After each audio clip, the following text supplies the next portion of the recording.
Hi, everybody. It's Steve Olson. It is October 21st, Friday, October 21st, 2016.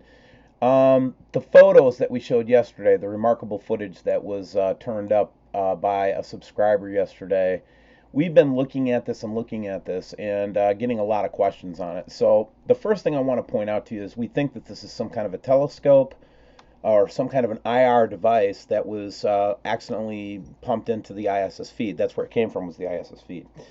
And this large object with the hole in it here, this big thing here, we think that that's an IR image of a dwarf star.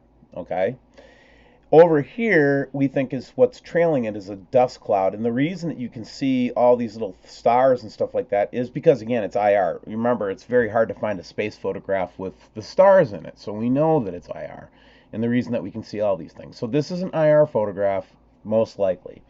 Now, a lot of people want to try to figure out what it is. Obviously, it's a good idea, right? We all want to figure it out. One person thinks that as they messed with the image a little bit, that we actually got a piece of the light simulator or light um, obfuscating thing or whatever you want to call it, and that's possible. That's possible. That's a possibility because you see the little rings in there that they exposed when they did some work on the photo. All right, so that's possibility one, and I'm good with all that. God darn it now. Give me the ability to close this photo. All right, but that's it. That's theory number one. And then this would be our sun or a dwarf sun or something like that. And then there's an object back here that Wayne keeps pointing out. We don't know what that is. Could be a planet. Who knows? Who knows what that is? Okay. So that's explanation number one. Another plausible explanation can maybe be discerned from the recent Nemesis maturity photo that or video, and I just want to play a little bit of it for you. You see, this is a binary star system, but actually it turns out to be trinary, where the binary star actually has a neutron star or a smaller star going around it, which is a binary formation. And thank you, Nemesis. I'm going to have the link below for all you guys to go check it out. Go check out, go subscribe, and thank you for this little clip here for us to show and try to corroborate. But could this be the neutron stars or binary stuck to the brown dwarf going around it? Possibly. Okay. But one thing's for sure, we do think that this is a some kind of a star brown dwarf. That's the conclusion, especially given the way that it's smoking in the back. And I call it smoke, but it's dust and things like that. So those are a couple of thoughts that we had on this, and I want to appreciate everybody who's been sending in the orb photos too. I mean, some really good stuff. And what I'm talking about there is this from yesterday's video. People from all over the world have been sending me similar pictures to this. Now, a lot of people think that it could be a star that we're photographing. Okay.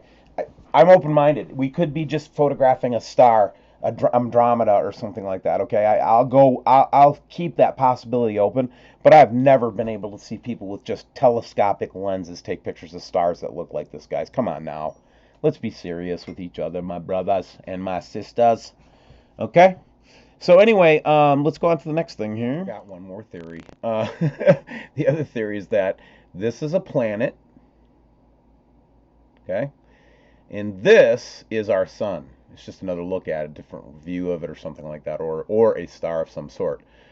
But it reminds us of this binary star photo or artist rendition where we see, this kind of activity too. So I just wanted to throw that out there. That's another.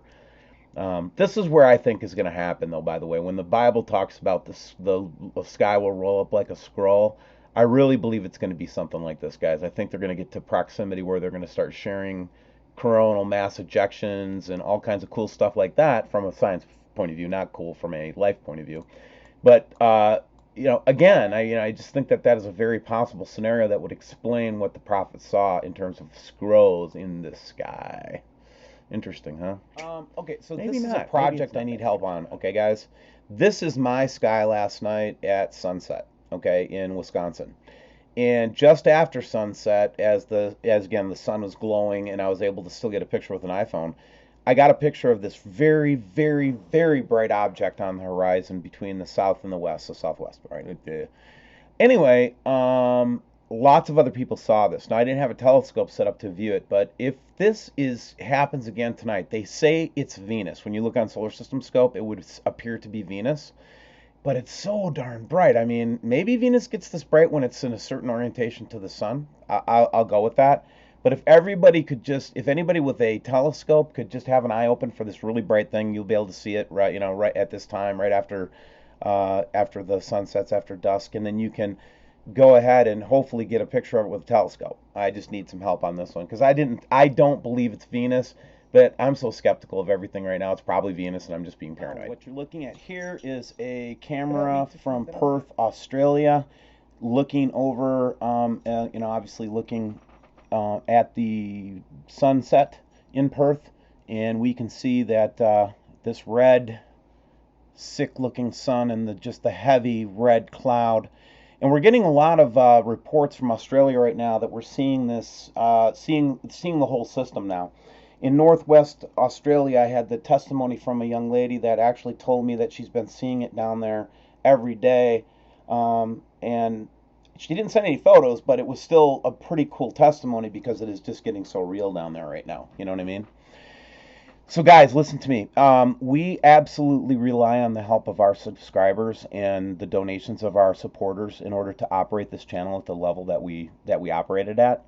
And I'm here to tell you something. I'm not going to apologize to these dark-hearted people that simply can't see that we're just a community that supports each other. I'm trying to support you with good content, keep you informed. You guys are supporting me with little tiny financial donations that add up to enough for me to pay my rent. Now, for us to take this to the next level, we're going to have to do some creative financing stuff. But for the time being right now, the reason we're so good is because you help. And if without your help, we can't operate and improve. So I'm not going to apologize for asking. I don't think that my true supporters mind so much if we do. And we'll see what we do from here going forward in terms of what we're doing. But look at this massive web attack going on right now. And that's one of the things, the reason why the website's taken a little while is because we are actually putting in a content management system for the web that actually will prevent us from being turned off from an IP address. And that is what's taking a little bit longer. And also, we've got some content things to work out. But we will have that thing going here very quickly, and you'll see your emails, founding members and donators. But please see if you can find it in your heart to give a little bit to WSO to keep us going, and we'll keep making great videos. Okay, so these pictures come to us from North Texas. There was a red star above the moon the other night on 10/18/2016, and I took a pic of it, and I also found this in the second pic I took, and it freaked me out. I've always, for 5 months now, taken pics of the moon daily, but never have I seen this. Picture 4587, seen here, is the pic of the star I zoomed in on. Never seen a random, huge, bright star right about the moon. She's writing in a very excited gait, I'm sure.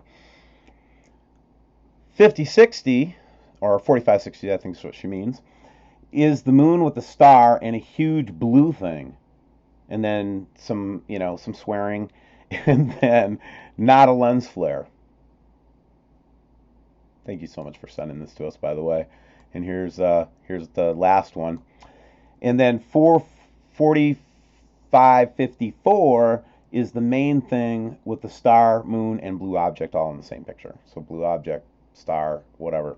So this might be explaining our magnetopause reversal, guys. Just more evidence pouring in, and this is from Texas. And before I sign off with a little music montage today, because it's Friday and I'm going to do a music montage and it's going to have spiritual message in it, so stay tuned. But I just wanted to again say thank you to all the subscribers. And I want to thank all the people that have been helping us. And I want to thank you guys from the bottom of my heart. Even though things are difficult for me, it's the strength that I draw from your letters and your prayers and your love and your feelings of peace and sending of good vibrations and healing and all those things. So let's just all share in that, and I appreciate it all being directed at me because I really need it, and I really, I'm selfish and I want it. But let's do that for everybody that watches these videos. Pray for them all, that the truth might be coming through. in very brightly in their minds, and that we might have clarity through this thing, and that we might have discernment to pick out the right things and the wrong things to say at the right and wrong times, and that we aren't deceived by anything. And with that, I will sign off today and really appreciate all you guys. Talk to you soon.